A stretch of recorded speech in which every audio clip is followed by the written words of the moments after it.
병 없이 항상 건강하게 살 수 있는 방법은 없을까요? 나이가 들어서 그런지 아픈 곳이 한두 군데가 아닙니다.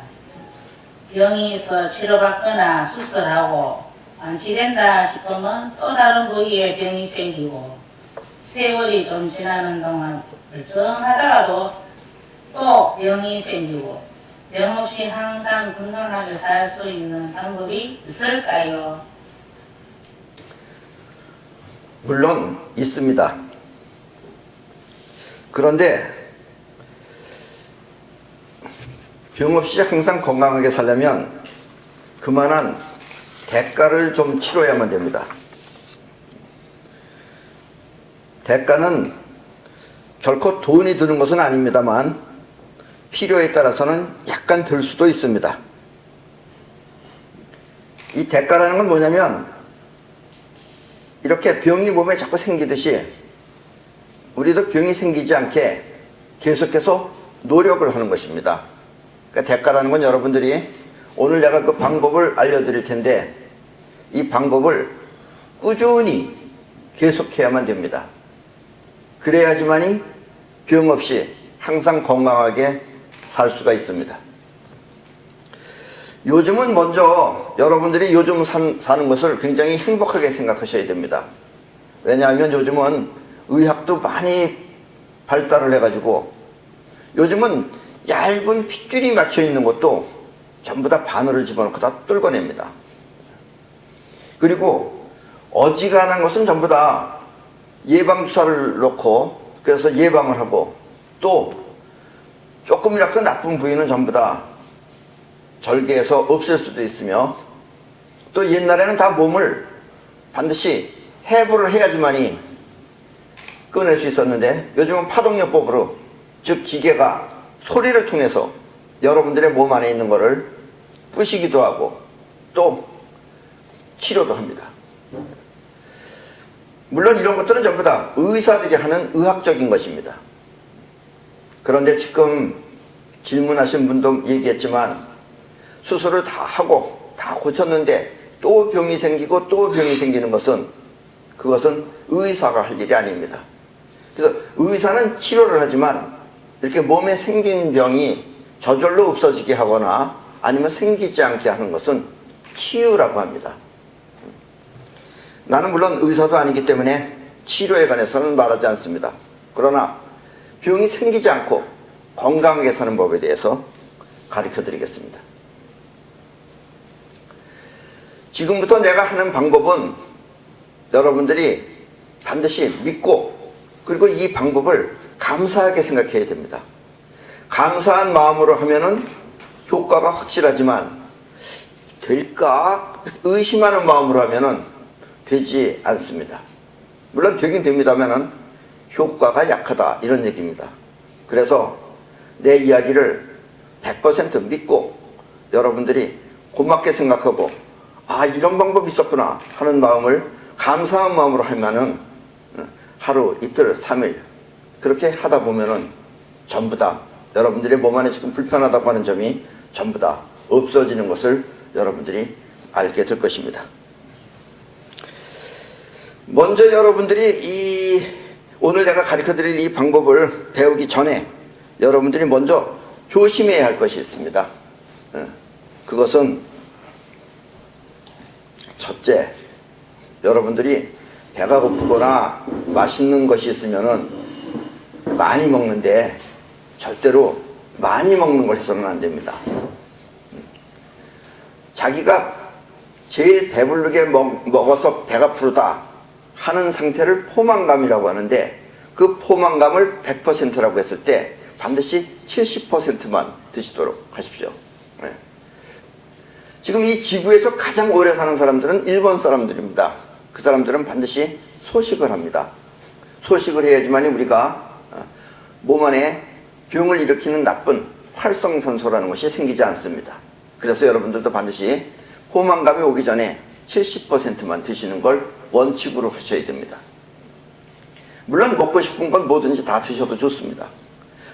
너무 영양가 이런 거 따지지 않으셔도 됩니다. 왜냐면 여러분들이 먹고 싶은 건 여러분들한테 필요하니까 먹고 싶은 겁니다. 그리고 필요 없는 거는 먹으라 그래도 먹기 싫어서 안 먹어요. 그러니까 먹고 싶은 건 다 드시되 반드시 70%만 드시도록 해야 됩니다.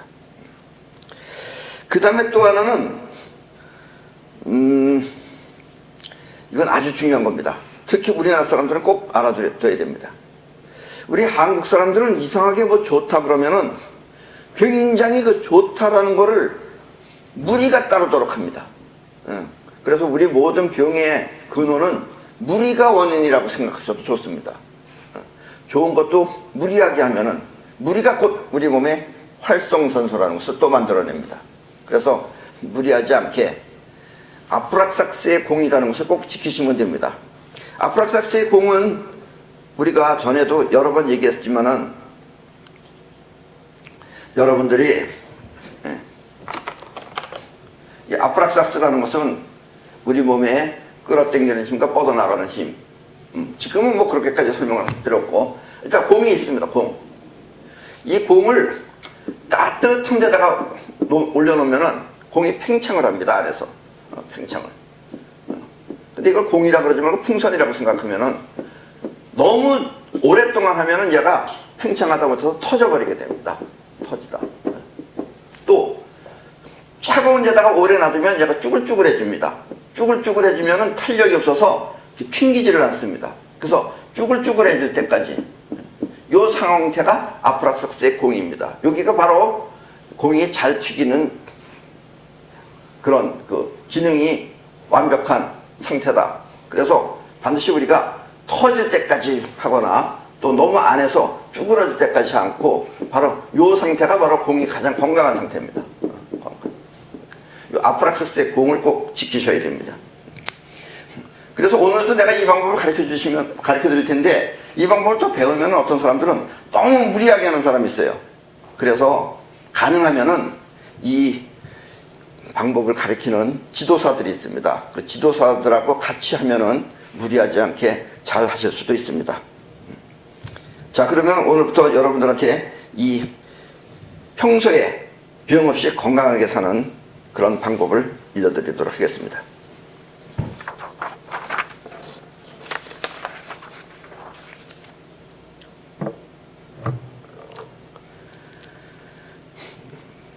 여러분들이 집에서만 있다가 갑자기 어딘 높은 산을 올라간다던가 아니면은 또 무리하게 많이 걷는다던가 하면은 숨이 찰 때가 있습니다.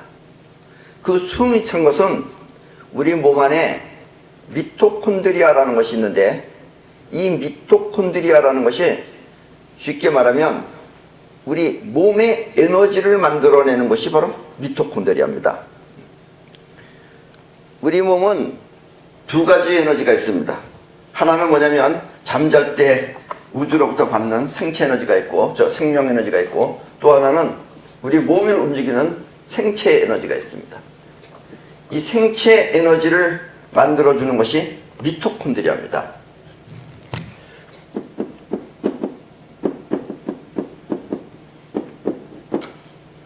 근데 이 미토콘드리아는 어디 정해져 있는 게 아니라 여러분들이 몸을 많이 사용을 해야지 만들어집니다. 그래서 쉽게 말하면 여러분들이 날마다 가는 길, 날마다 걷던 길은 가면은 숨이 안 찹니다. 그건 왜냐면 날마다 가는 길에 충분히 갈 수 있는 생체 에너지를 만들어내는 미토콘드리아가 우리 몸 안에 있기 때문에 그렇습니다. 그러다가 갑자기 높은 곳으로 올라간다든가 하면은 숨이 찹니다. 숨이 찬 이유는 미토콘드리아가 부족하기 때문에 그래요. 그래서 계속해서 자꾸 오르락 내리락 하다 보면은 우리 몸에 미토콘드리아가 만들어집니다. 그러면 숨이 안 찬 겁니다. 얼핏 들으면은 산소가 부족해서 숨이 차다라고 말하는 사람도 있어요. 그런데 그런 게 아니고 미토콘드리아가 부족하면은 우리는 숨이 차게 됩니다. 그래서 그 운동을 할 만큼의 미토콘드리아가 충분하게 몸 안에 있으면은 우리는 숨이 차지 않습니다. 근데 이 미토콘드리아라는 것은 허벅지나 아니면은 등 같은 데 주로 많이 생겨요. 등이. 그래서 미토콘드리아가 많이 생기는 그런 운동법도 있습니다. 그 운동법은 우리가 죽기 전에 누가 꼭 해야 할 운동이 있다면 무엇이겠습니까? 하면은 바로 그 운동법을 하는데 그 운동법은 조금 이따가 잠깐 가르쳐 드리겠습니다. 어쨌든 미토콘드리아는 우리 허벅지하고 등에 많이 있습니다. 그래서 여러분들이 늙으면은 등이 굽어지고 허벅지가 약해지는 이유는 허벅지가 가늘어지죠. 그 이유는 미토콘드리아가 줄어들었기 때문에 그렇습니다. 그런데 이 미토콘드리아가 무엇을 하는 것이냐? 여러분들은 그 자동차를 끌고 가면 주유소에 가면은 휘발유를 넣죠. 휘발유하고 플러스 산소가 엔진 속에 들어가면은 여기서 에너지가 생깁니다. 에너지. 근데 그거는 엔진이 하는 거예요. 엔진, 자동차는. 근데 우리 사람은 뭐가 하느냐? 미토콘드리아가 합니다. 미토콘드리아가 여러분들이 음식을 먹으면 영양분이 있어요. 영양분하고 그 다음에 플러스 산소하고 섞이면은 생체 에너지가 됩니다. 생체 에너지는 우리가 몸을 쓸 때 쓰는 에너지입니다. 그런데 중요한 건 엔진에 휘발유하고 산소가 일정하게 들어가면 되는데 산소가 좀 많이 들어가거나 좀 부족하거나 그러면은 에너지가 되는 게 아니고 여기서 배기가스가 나와요. 배기가스가 나오면은 냄새도 나고 그러니까 지나갈 때 풀풀 냄새가 나고 그러잖아요. 이 배기가스는 순수한 에너지에 비해서 이게 나쁜 거죠.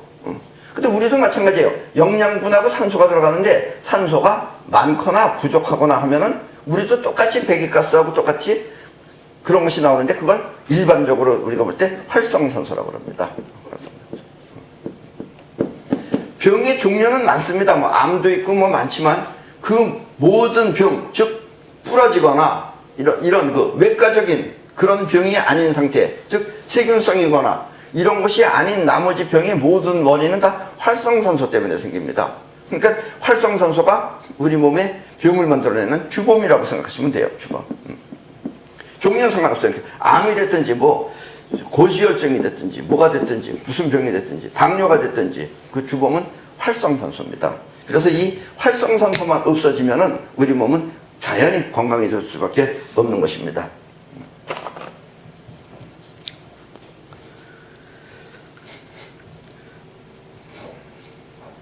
여러분들은 이 가만히 누워서 있어도 우리 몸은 항상 속 안에서 움직이고 있습니다. 뭐가 움직이냐면 피가 돌고 있죠. 그래서 피가 우리 몸을 도는데 여러분들이 그 책받침이나 이런 거를 막 머리에다 비볐다가 떼가지고 종이에다 갖다 대면 종이가 서 달라붙습니다. 그리고 왜 종이가 그 책받침에 달라붙을까? 뭐 때문에 달라붙는 것 같아요? 네, 그렇습니다. 그런 걸 정전기라고 합니다. 근데 이 정전기라고 하는 것은 정전기입니다. 말 그대로. 정지에 있는 전기다 이런 얘기예요. 정지에 있는 전기. 정지된 전기. 전기된 전기. 이 정지된 전기. 즉, 우리 몸에도 피가 흐르고 있으면 피가 돌아간다는 자체가 마찰이에요. 그러면 혈관벽하고도 부닥치고 피끼리도 부닥치고 그러다 보면 우리 몸에 뭐가 생기냐면 정전기가 생깁니다. 우리 몸에도 정전기. 겨울에 여러분들이 자동차 문 같은 걸 탁 맞을 때 찌릿하고서 오는 게 정전기입니다. 그 정전기가 정지에 있다가 흘러가는 걸 만나면은 튀어나가는 거예요. 순간적으로. 이렇게 얘기하면 어떤 사람은 그럼 겨울에는 왜 정전기가 나오는데 여름에는 안 나오냐? 이렇게 말하는 사람도 있어요. 여름에도 역시 나옵니다.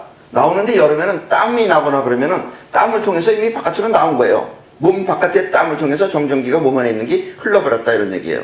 근데 겨울에는 땀이 잘 안 나니까 자동차를 만나는 순간, 쇠를 만나는 순간, 전기가 통하는 걸 만나는 순간 번쩍 하고서 가버리는 겁니다. 이 정전기가 있어요. 이 정전기는 아주 묘한 작용을 합니다. 여러분들이 번민이 많고 잡념이 많고 뭔가 생각이 많고 그거는 여러분들이 결코 머리가 좋아서 많은 게 아닙니다. 그리고 어떤 사람들은 그런 잡념 많은 걸 싫어하는 사람들도 있어요. 왜냐하면 여러분들이 정전기가 몸 안에 많이 있으면 많이 있을수록 생각이 많고 잡념이 많습니다. 네. 그래서 우리 몸 안에 생각이 나는 것도 그 안에 다 전기가 있으면 전기 작용을 하는 거예요. 그럼 얘네들이 상상을 해요. 그 상상의 원인이 바로 이런 것들이에요, 잡념. 그래서 정전기를 몸 안에 있는 정전기가 빠져나가면 생각이 잘 안 납니다. 그래서 옛날에 모든 수행자들은 전부 다 맨발로 걸어 다녔어요. 맨발로 걸어 다니면은 여러분들의 몸에 있는 정전기가 땀 속으로 없어지는 겁니다. 요즘은 정전기가 더 많죠. 왜 많겠어요? 첫째, 여러분들은 신발을 신고 있습니다. 그리고 거의 지금 대한민국도 모든 도로가 아스팔트가 깔려 있어요. 그러면 우리는 아스팔트는 전기가 통하지 않습니다. 또 여러분들이 신고 있는 신발도 전기가 통하지 않습니다. 그러면 여러분들은 정전기가 항상 몸 안에 있다, 이런 얘기입니다. 그 몸 안에서 여러분들을 괴롭힙니다.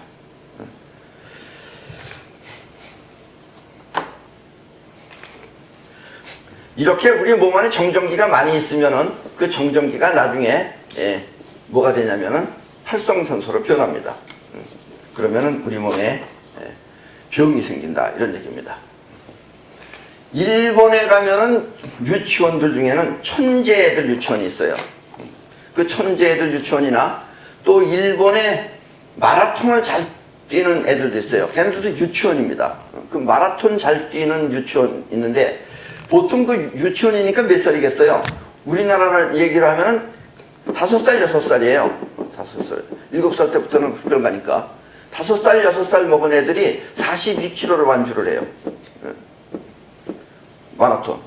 물론 다 1등, 2등, 3등은 다 그 유치원 학생 애들입니다. 다른 애들 오다가 다 떨어져 나가요. 42km를 완주해요. 그리고 또 한 그 천재 학교라고 하는 애들은 2년 동안에 책을 3,000권 정도 읽습니다. 여러분들 지금 책 본인이 지금 평생 몇 권 읽었다고 생각해요? 어쨌든 얘들 30권 읽습니다. 최하 주산 2급서부터 초단 이상 전부 다 합니다. 뭐 주산 안 해요. 그냥 이렇게 숫자가 막 지나가면 턱 나와요. 그리고 못하는 게 없어요. 얘네들은 공부하다가 피곤하면은 나가서 맨발로 땅바닥을 운동장을 한 20분 정도 뛰고서 들어옵니다. 그러면 뭐가 돼야 되냐? 자, 아까도 얘기했지만 우리 몸의 모든 잡념을 일으키는 것은 정전기가 일으킵니다. 그래서 맨 땅에다가 뛰어다니면 정전기가 몸에서 빠져나간 거예요. 그렇게 되면 여러분들이 집중력이 세집니다. 강해져요.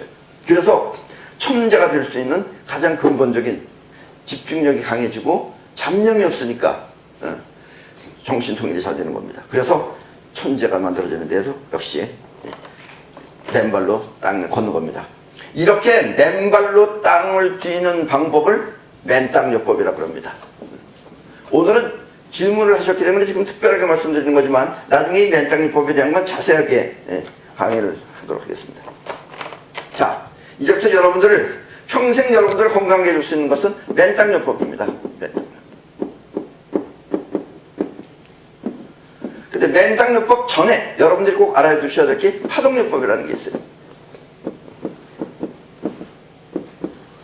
병이 생기느냐 안 생기느냐, 또 병이 생겼을 때도, 즉 암 같은 거에 걸렸을 때, 암이라는 건 뭐냐면 여러분들의 활성산소가, 이 활성산소라는 건 어떻게 생겼냐면은 활성산소가 원자핵이 있어요. 그 다음에 중성자가 있어요.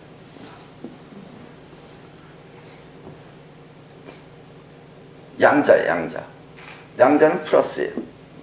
그래서 중성자는 뭐 있으나 말이에요.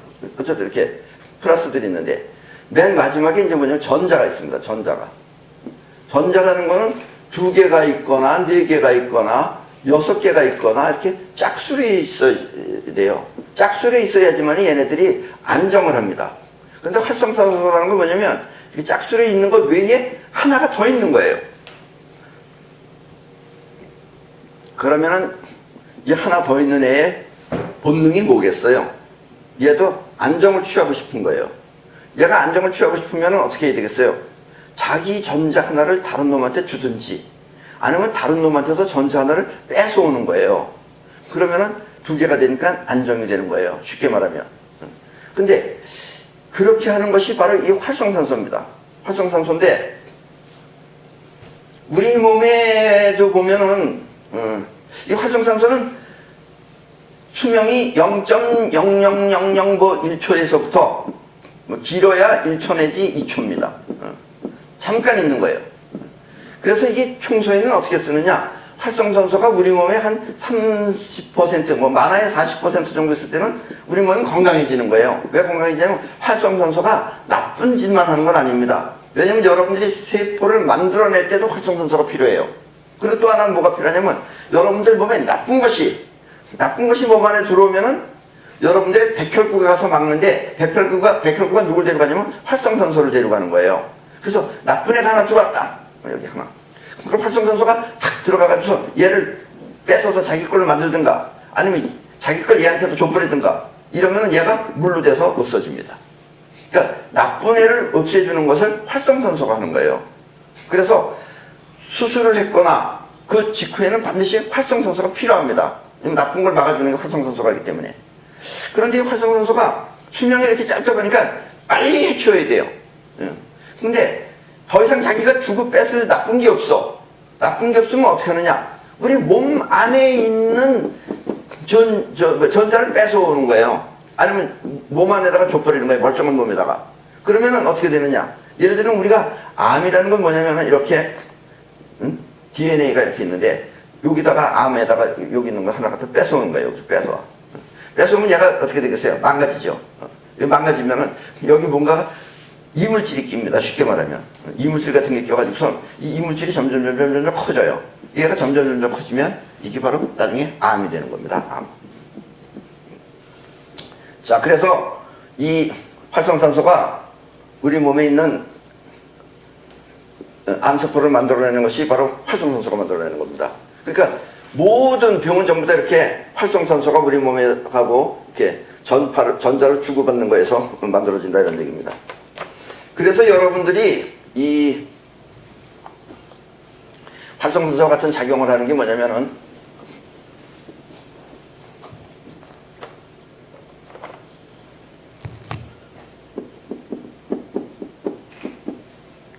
전자가 예를 들면 과일이나 이런 거를 우리가 깎아 놓으면은 맨 처음엔 싱싱한 상태로 있습니다. 싱싱한 상태로 있다가 조금 있으면 까뭇까뭇해지면서 검게 변해요. 이런 걸 갖다 산화라고 그럽니다. 산화. 즉 이 과일이 가지고 있던 전자를 공기에 있는 놈한테 뺏겨버리면은 얘가 색깔이 변하는 거예요. 그래서 쇠도 오랫동안 놔두면은 쇠가 가지고 있던 전자를 뺏겨버리면은 얘가 빨갛게 변해버립니다. 이런 걸 갖다 산화라고 그래요. 그러면 여러분들이 뭐냐면 산화가 돼 있으면은 뭐라 그래요? 또 항산화라고 하는 것이 있어요. 항산화 식품이 됐든지 뭐가 됐든지 그 항산화라는 걸 먹으면은 즉 다시 말해서 우리 몸에 있는 활성산소를 항산화가 가서 막아주는 겁니다. 이게.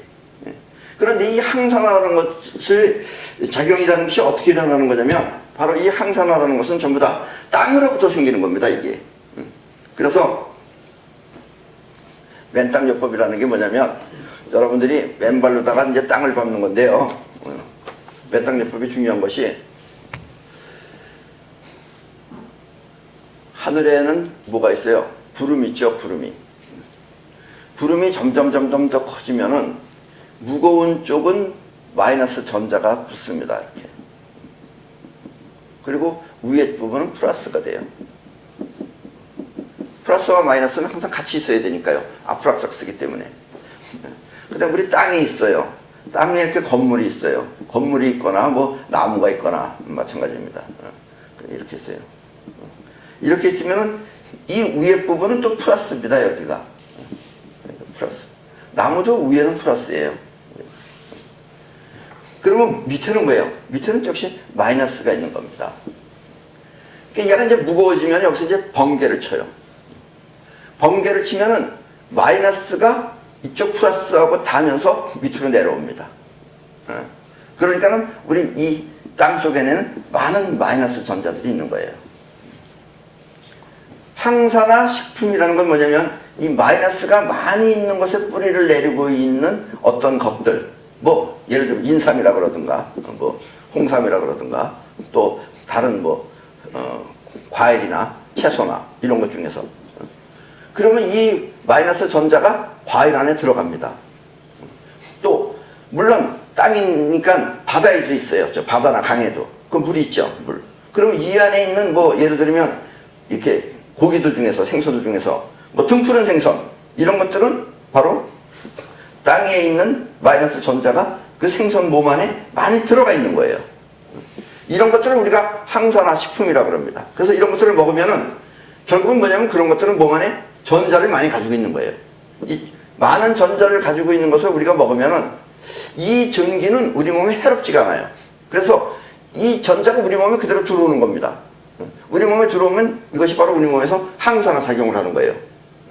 그런데 이런 것은 돈도 비싸고 또 비용도 많이 듭니다. 이게 돈이 비싸니까, 인상 같은 거 비싸니까. 그래서 이런 걸 안 하고 직접 하는 방법이 뭐냐면 맨땅요법입니다. 맨땅요법. 굳이 맨땅에 있는 거를 식물이나 아니면 저렇게 고기나 이런 걸 통해서 우리가 먹을 필요 없이 우리가 직접 땅에서부터 받아오면 됩니다.